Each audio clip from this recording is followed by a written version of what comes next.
Hey guys, it's Ashley with Matthews. So today I want to talk to y'all about special projects that we have going right now. So for us, a project is anything with sod, rock, drainage, new irrigation installation, new flower bed installation, and doing design work. So our scope of work has broadened here in the past 2 years, and so that's what we're here to talk about today. Behind me, we have this, it was a pea gravel pathway, but over time, the pea gravel, since it is such a small rock, it just washes out. The grass has taken over.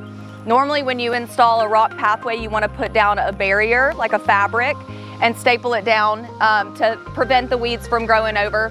So the goal here, we're going to remove all the trash vegetation.